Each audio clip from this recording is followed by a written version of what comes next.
क्योंकि लोग आखिरी दिन के संकीर्तन होगा जैसे कल रात के 12 बजे तक, तो पहले होता था पूरी रात का संकीर्तन, तो लोग जाते थे रास्ते में सो जाते थे, उनका सामान चोरी हो जाता था, तो कहीं किसी का कुछ हो जाता था। सोने का इतना अभ्यास होता है ना लोग।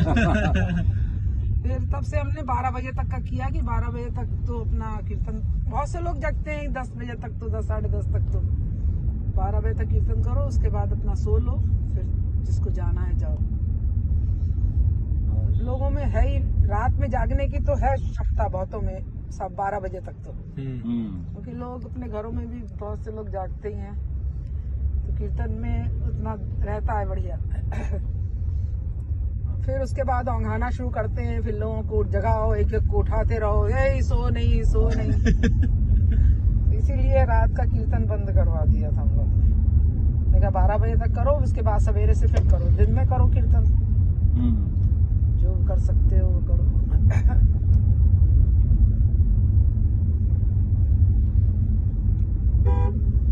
तब से ये यही शुरू हुआ। तब तो हमारे यहाँ गांव में कुछ भी नहीं था, यहाँ पर कोई, महाराज जी ने वहीं पर बेडिंग रखो अपनी, और जब सब कीर्तन खत्म हुआ वहीं बिछाओ और वहीं सो जाओ, एक साइड में जेंट्स एक साइड में लेडीज। मतलब तब बहुत ज्यादा लोग भी नहीं होते थे इतने अधिक, अब तो बहुत होने लगे हैं, तो उसी हॉल में ही सो जाते थे। और सुबह बाहर मैदान जाना होता था। हमारे यहाँ गांव में एक प्रथा थी, जंगल था पूरा उधर, तो एक साइड जेंट्स ही जाएंगे लैट्रिन, एक साइड लेडीज ही जाएंगी, ऐसा वहाँ की प्रथा ही थी हम लोगों के यहाँ, क्योंकि हम लोग भी बचपन में जंगल में ही जाते थे लैट्रिन।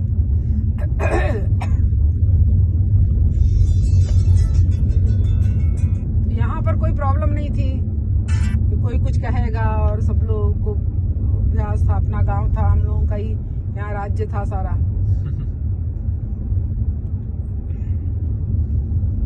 तो इतनी बिल्डिंग बन गई, इतना सब कुछ बन गया है, लोगों को कमरा चाहिए कमरा चाहिए, कमरा कर करके पूरा शहर ही बस गया है।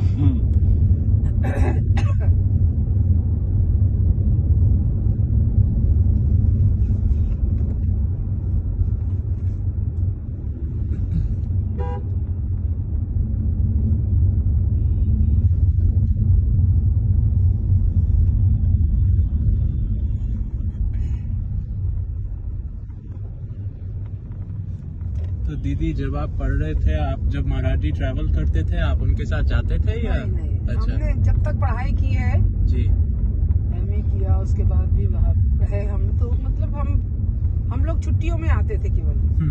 महाराज जी जैसे छुट्टियों में केवल आते थे मंगल, या हम लोग पहाड़ पे जाते थे, रानीखेत या नैनीताल या मसूरी। अच्छा। तो महाराज जी के साथ तब जाते थे छुट्टियों में केवल। महाराज जी बहुत स्ट्रिक्ट थे पढ़ाई में, महाराज जी छुट्टी नहीं दिल दे देते थे कि आ जाओ जहाँ हमें वहाँ घूमो। ये तो जब हमारी पूरी एजुकेशन खत्म हो गई, उसके बाद मैंने शुरू किया कि जॉब भी करेंगे। जॉब के मेरे को लगा अरे फंस जाऊंगी मैं तो जॉब करके। जॉब लग भी गई, फाड़ फूड़ के मैं एकदम आ गई। मैंने कहा मैं तो जा रही हूँ, अब महाराज जी के साथ रहूंगी, काहे के लिए मैं पागलों की तरह ये करूंगी। महाराज ने कहा तुम लोग को शौक हो तो करो, ऐसा कोई जरूरी तो है नहीं, कोई पैसे की बात तो। तो अपना आ गए। उसकी पढ़ाई के बाद फिर महाराज जी जहाँ रहते थे वहाँ भी जाते थे, हमेशा नहीं जाते थे हर जगह, लेकिन कुछ जगह तो जाते ही थे। नहीं तो पढ़ाई के समय तो हम लोग केवल छुट्टियों में मिलते थे, या हमारे शहर में जहाँ हम रह रहे हैं वहाँ महाराज जी आए तो महाराज जी से वहाँ मिल लेते थे। आगरा आते थे महाराज जी, वृंदावन आते थे। वृंदावन में पढ़े हैं हम बचपन में। अच्छा। बचपन में हमारी पढ़ाई भी बहुत दूर दूर सब भागते हुए ही हुई है। First second third Pratapgarh, fourth Vrindavan, fifth फिर प्रतापगढ़, फिर six Allahabad, 7th 8th 9th 10th Vrindavan, फिर 11th 12th किया वहाँ बनारस PH में, फिर उसके बाद MA किया कानपुर से, MA किया आगरा से। मतलब हमारी पढ़ाई ऐसी रही है। लोग कहते थे आपके फादर का ट्रांसफर होता है क्या? मैंने कहा हाँ मेरे फादर का ट्रांसफर पे ही रहते हैं। हर हफ्ता उनका होता है। उनका तो ट्रांसफर वो बाहर ही रहते थे, तो घर में रहते ही कहाँ थे।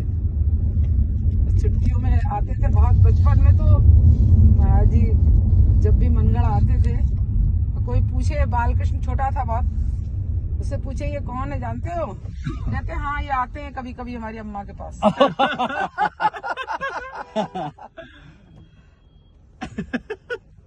ये क्या हुआ? इसने दम से ऐसे रोक दी तो चल ही नहीं रहा, सवारी उतार रहा है। मतलब महाराज जी आते बहुत कम थे, बाहर प्रचार ही करते थे ज्यादातर। बस शहर में जैसे जहाँ प्रचार हो रहा है यदि हम वहाँ हैं उसके आसपास हैं तो चले जाते थे हम। वैसे तो हम लोग पढ़ाई की लाइफ में तो बाहर ही बाहर है। श्यामा कृष्णा रही है केवल कानपुर में, वो लोग कहीं नहीं गई है। मनगढ़ रही, कानपुर रही, बस 2 जगह रही। हम बहुत घूमे हैं, कभी यहाँ कभी वहाँ कभी वहाँ कभी। ये हमारे स्कूल की ड्रेस है लड़कियों की, जा रही है।